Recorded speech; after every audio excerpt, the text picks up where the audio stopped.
let feminine people be feminine without it being seen as useless.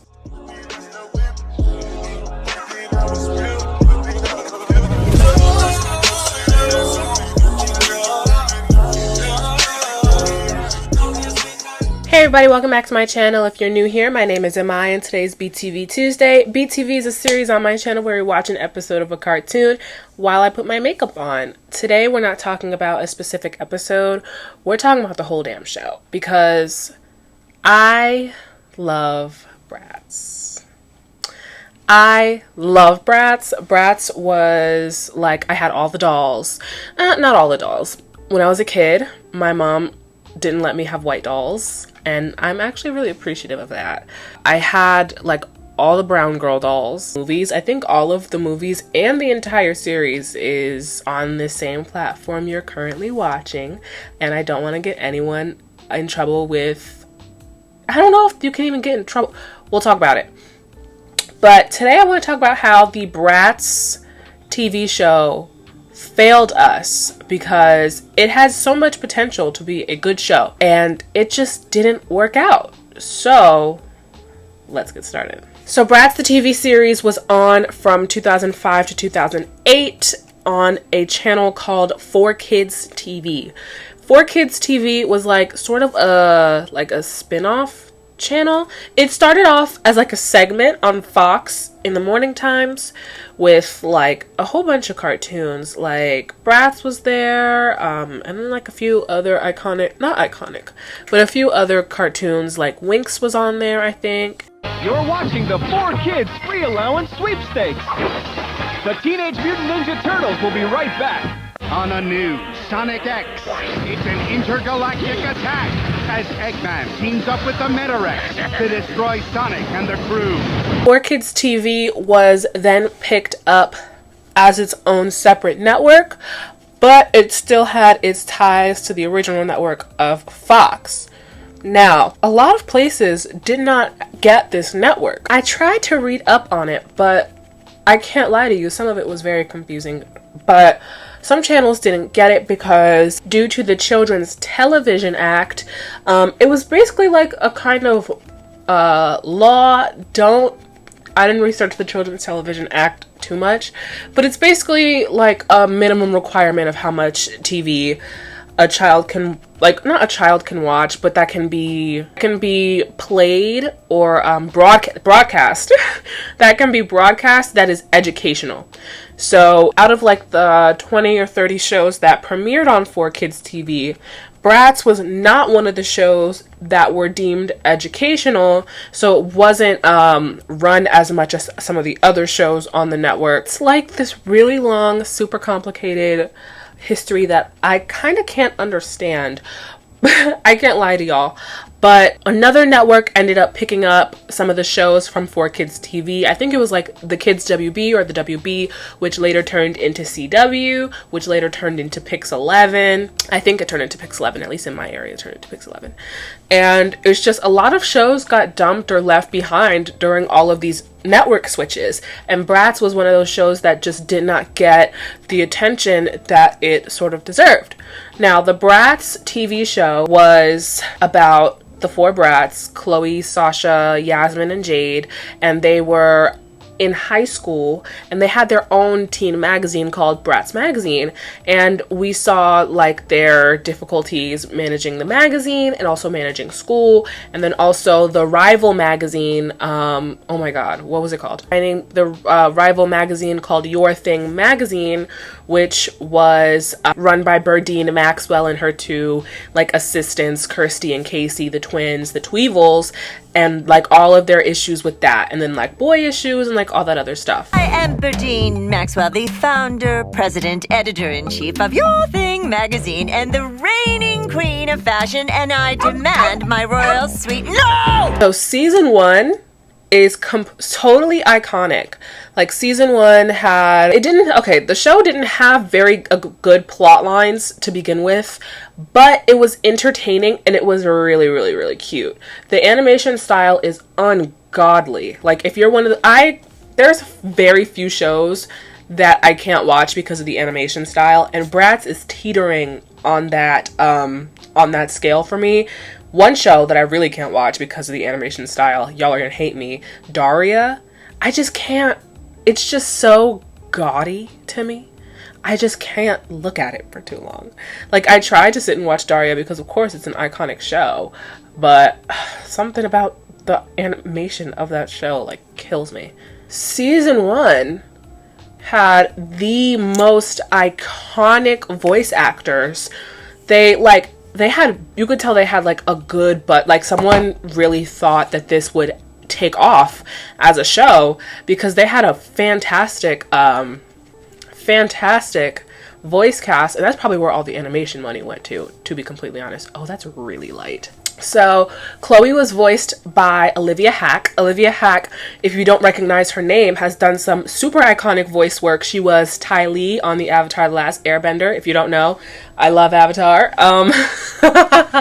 She was on an episode of As Told by Ginger. She did various voice roles for Family Guy over the years. She was Rhonda on Hey Arnold, and she actually voiced Emika on All Grown Up, and I think Emika was only featured, she was mentioned a lot, but she was only featured in one episode.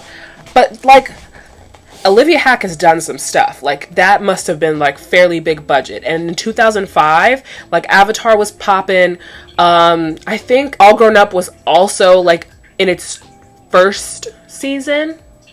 Either its first or its third season, All Grown Up was on. This is all off the top of my head, so I'm not 100% sure. Hey Arnold had ended in 2004. So this might have been one of her first animation projects right after Hey Arnold. And Hey Arnold was huge. So of course, they needed budget for Chloe. So Sasha was voiced by Tia Mori Hardick. If you don't know who that is, you need to know who that is. She is from Sister Sister. Around this point in her career, she was doing Twitches. The game was started in 2006. So right as the game started to take off, Tia was doing the voice work for Bratz. She was also doing Twitches too in the time that Bratz was on air. And they needed budget for her too, especially after the success of Sister Sister and all of her childhood work. Jade was voiced by Soleil Moon Frye, who was also an absolute icon. She was the voice of Zoe in The Proud Family. She was Punky Brewster, which is kind of a big deal. And she did some other appearances. She was on Saved by the Bell for an episode of Friends. She did an episode of Ren and Stimpy. She was doing stuff. During this point in her career, it looks like she was working on mainly Bratz, but also the Proud Family movie came out around that time, I think. And lastly, Yasmin was voiced by Dion Kwan. Excuse me, I'm still getting over the cold that I had last week.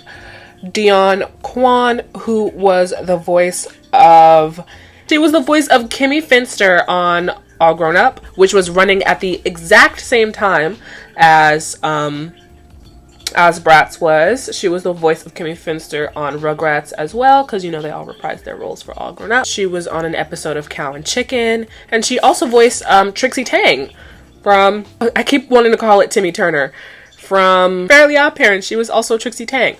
So big budget we're talking about for this show. And it was on a failing network. Even secondary characters were voiced by some pretty iconic people. Burdine Maxwell was voiced by Wendy Malick. I hope I'm pronouncing your name right. She was on Hot in Cleveland. She was the super pregnant mom from Emperor's New Groove. Those are just the ones off the top of my head.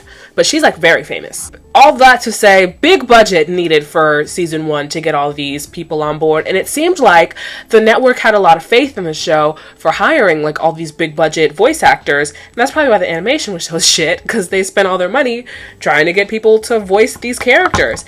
And season 1, the voices seemed so authentic. They seemed that sounds like what I would think Sasha would sound like. That sounds like what I think Yasmin would sound like. I think the voice actors in season 1 emoted more. It's a lot. It was good. It wasn't good, but I did enjoy watching season 1. It was captivating. And then for season 2, when they switched every single voice actor, all of the Bratz, all the secondary characters, everyone's voice changed. And it wasn't even a change and then they tried to make it sound like the original voice actress. It was just, I am a new actor here and I'm here to just play the role. And it really took you out of the element of I'm watching Bratz, you know what I'm saying? Like, and I know Bratz switched voice actresses kind of a lot for the movies, but if I'm watching one movie, I'm watching one, like, this is one show. I feel like the show should have stuck to the voice actresses for as long as it would have run, because it was only 2 seasons. The show was only 2 seasons. And when the second season came out and I watched the second season, I was like, hold on. It takes you out of, like, everything you loved so much about, like, you get attached to these characters. You, like, it's not a show where it's, like, so emotionally investing, of course, but it's, like, everyone I knew was different. Like, essentially they're the same with the writing and the plot lines and whatever. Like, it doesn't completely spin on its head, but it's everything I knew and I got comfortable with and I liked about season 1 is different. Every single voice actor changed. And it showed in the ratings of the show. The first season had very, very high ratings. Not very high. It had good ratings. About 51,000 viewers at its peak of the show, which was fairly good for a dying network like 4Kids TV that not a lot of people even had access to in the first place. God, that looks horrible. We're gonna fix it. That not a lot of people had access to in the first place. But girls liked the show. But when season 2 came out, the ratings plummeted, which led to its cancellation in 2008. Common Sense Media, which is like a media review company, they gave this show a 1-star rating because they thought it would influence young girls to be superficial and, only care about things like shopping and boys and blah, blah, blah. But I couldn't see where that comes from, just because the way the characters act, the way they speak, how much they talk about shopping and how they dress and everything. But I feel like in that review, it kind of ignores the part where these girls in high school had their own very successful magazine that took them places. They went to England a few times. They had interviews with big celebrities for their magazine. Like, if anything, I would think it would make some girls want to start a magazine or become a writer. Just seeing all the opportunities. Like, in one episode in the first season, Sasha gets to interview Alonce. Alonce is like their version of Beyonce, who was voiced by Cree Summers, so huge budget. And they were so excited about where this opportunity took them for the future, because big celebrity Alonce, Beyonce, in 2005, how big Beyonce was in 2005, their equivalent of Beyonce, these 16-year-old girls were getting to interview based off of what they wrote, their writing. In the first episode, they were building their office space. And they showed a lot of dedication to the magazine. And throughout the series, they were like, I can't keep doing the magazine if my schoolwork is failing. So it encouraged girls to be well-rounded and, do well in school and perform well outside of your hobbies, and dedication and all of those things. So I can see where they're coming from on the surface of what the show looks like, but it was a bit more than that, and it feels like the show wasn't even given a chance to become this classic, what it could have been, because the movies are beloved, the dolls are beloved. I'm giving my best friend a makeup brush set from Bratz for Christmas, even though Christmas is over. I just don't get to see them often.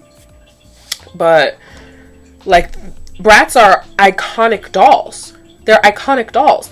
And I think part of what makes them so iconic compared to the icon that is Barbie, I've been saying icon so many times, but compared to the legend that is Barbie, is that these girls were glamorous. Of course Barbie is glamorous in her own respect, but these girls have an edge the Bratz dolls have like an edge that Barbie didn't have.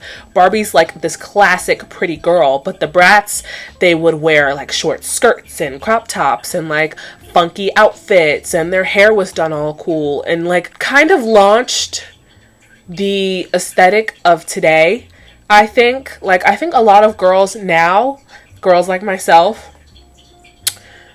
who grew up with Bratz, are very much shaping like their wardrobes, and the way that they do their makeup is very Bratz inspired. I would think these dolls launched a whole new brand of woman that is being manifested today, because the girls who grew up with the dolls are adults now, and we're seeing it portrayed in the style of dress. You know what I'm saying? So it was very important to, I think, the culture. Plus, these girls they're ethnic girls. There are dolls that with very dark skin. The Felicia doll, I had the Slumber Party Felicia doll. I just remember how beautiful I thought she was with her skin and I thought she was gorgeous. I forgot that I live alone, and I hear my neighbors out in the hallway, and for the slightest second I was like, is that my mom calling me? Like, these dolls represented every type of girl. There were the rock star dolls, and then the girls who like to go skiing, and like, yes, they were this typical skinny pretty, like not big in representation like the way that they are now. Like, I know Barbie has plus size dolls, and then like the handicapped doll that comes with the wheelchair, or like the bald doll, you know what I'm saying? But Bratz did something that Barbie didn't do, and it was really cutting edge, and the influence that it has on today is still prevalent. Like on TikTok and Instagram, Bratz, for their 20-year anniversary, relaunched like their animation, and Olivia Hack reprised. She came back as Chloe for this series, and people are so excited about it because Bratz, like the cultural impact that Bratz had and still does have, is immense. And I think the show had an opportunity, if it was on a good network with a good team of people and the budget to back it, could have been amazing. I think they definitely needed better writers. Let me continue my makeup. I just stopped doing my makeup entirely. The show definitely needed some better writers and some better plot lines for sure, but I feel like that could all come in time. I think the aesthetic of the show is what made it so, like, just like pretty girls being pretty and being successful in their own right, and juggling high school and the difficulties of that and friendship. And I think the show had so much potential to be, I'm trying to make like some sort of comparison of like a successful, like vapid airhead girly thing that everyone loves now, and I want to say like Mean Girls, but that is, I feel like that's like a false equivalency, but I feel like you guys get what I'm sort of trying to say. It had the potential to be one of those cult classics of just like a Scream Queens. You know how Scream Queens has like a very small cult following, but it's just the aesthetic and the vapidness of it.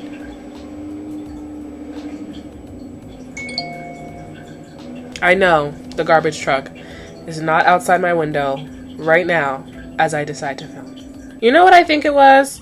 To sum it all up, honestly. Bad Bitches is as Bad Bitches does, and y'all just couldn't handle it, to be completely honest. And I'm trying to find online, like anything that talks about this show and why it was off the air, or why literally every single voice actor was changed, and I just can't find anything. I found one article detailing like, hey, did you remember this show that we all forgot existed? Let's talk about it real quick. This is the history of the dolls, this is where the show aired, and now it's over, and you can still buy the dolls here, here, and here. And I'm like, I need more information. So much of my commentary is based off of literally like nothing but what I could see from the show, and like a little bit about this network, because no one talks about it. None of the voice actors talk about it. None of the fans of the show, none of the fans of the movies talk about it. Like, I don't see any commentary on it anywhere. let me see if even like another YouTuber has said something about it. Literally all I could find were people talking about like why the dolls got discontinued or why the live action movie sucked, but nothing about the TV show. I'm just gonna finish my makeup and come back because I can tell this is gonna be a talker and not much of a doer. So I'll be right back. So I'm gonna wrap it up. Once again, my sink is going crazy in the background. Sorry about that. But even just the name Bratz, it's kind of like how women reclaim the B word. Like, it's like, yeah, I'm a brat, so what? Like, it's like women taking their power back and like expression through their clothing and all of that. And like, so often girls are made fun of for just being feminine and liking girly things and being girly, and it's kind of just like, it's like hyper-femininity the best way. And it's like, yeah, I'm a brat, I like girly things, I like wearing little crop tops and little skirts and fur and glitter and sparkles and accessories, and I'm gonna look good. And I do look good. And I'm just like having a good time being a lady. And I think that's like, that was a really important thing because women are shit on so often just for liking girly stuff. I don't know if I like the big lashes with this eye look. I can't lie to you. This one is too far in, I think, but I'm not gonna change it. Yeah, women are shit on so often just for like liking girly stuff and being literally just feminine women. And it's just so refreshing to have this show that was, yeah, I'm a girl and I like shopping and I like talking about boys, but I'm also an entrepreneur. I'm a writer. I'm a businesswoman. And I think that was really refreshing to see. And it's very sad that this show was put on a dying network because more girls deserve to have a show like that where it's like, I'm a lady, because like so often now and back then, female characters were like, yeah, I'm a girl, but I'm badass, like Kim Possible, like Lil from All Grown Up. She was like the sporty badass girl. Even Kimmy was like, I'm fighting for the environment. And I'm like, and the girls who are just so feminine are often just seen as like the means, like stuck up bitchy girls. And it's like, why can't girls be hyper feminine and just fucking nice? Like Courtney Grippling was one other example of a girl I can think of in animation that was just hyper feminine and also just a good person. But so often femininity is demonized. Is that the word that I want to use? It's like shit on. And feminine women, even feminine men, or feminine non-binary people, deserve to be able to be feminine and not feel bad about wanting to do the girly things like the sparkles and the shopping and the makeup and the hair. But it also had that element of, I'm working at something and I'm good at it, which is something more girls needed to see. So I think it's just really, really sad that this show never took off the way that it should have. It wasn't given a chance by the network. And then just the changes of the show, of every single voice actor being changed, was just, it led to its downfall. And it's very sad because I can't think of one show today of just girls being feminine and cute and being okay with that. Like so many shows now, women have to be doing something significant or doing something strong to be considered like worthy of being on TV. You know, like the closest thing, and this is a stretch by a long shot, and it's not even on TV now, was True Jackson VP. And the only thing that kind of made her like a hyper feminine, it wasn't even hyper feminine, the only feminine element of the show was that she worked at a fashion company. Like she could have worked for literally any other company and the show would have been probably very, very similar. But it's just, we need more shows of women being or being super feminine, and that's okay. You can be hyper feminine and kind of superficial, but also a hard worker. I have little sisters, and I feel like they need to be like seeing that. I love girly stuff, and I'm also good at other stuff. Oh my god, I just realized I'm a hyper feminine woman who literally was in school for journalism. Am I a Bratz doll? No, I'm kidding. But the show never got what it deserved. It didn't get, like, if this show aired on like a Nickelodeon or even like the Saturday morning lineup on like I can't think, like, what was that network where it was just all good Saturday morning cartoons? Was it Fox? I can't remember, but like even just any Saturday morning lineup, it could have had a chance, but so many regions just didn't get the show, and it wasn't deemed educational, so they weren't airing the show, and then that caused budget cuts, and it's sad. So I think that's all I really have to say about this one.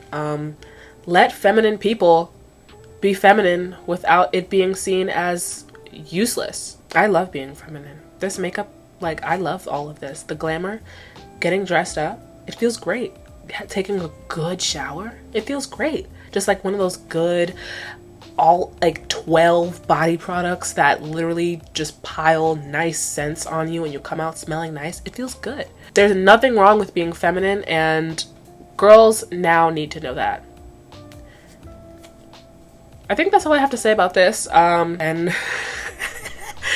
I'll just see you guys on Thursday, I guess, with another video. But thank you guys so much for listening to me talk. I know this video is different from other Beat TVs that we've done. If you like it, I can keep doing videos in this format. Like, I kind of kicked it back to the classic Beat TV where we were talking about plot points more than just shitting on people.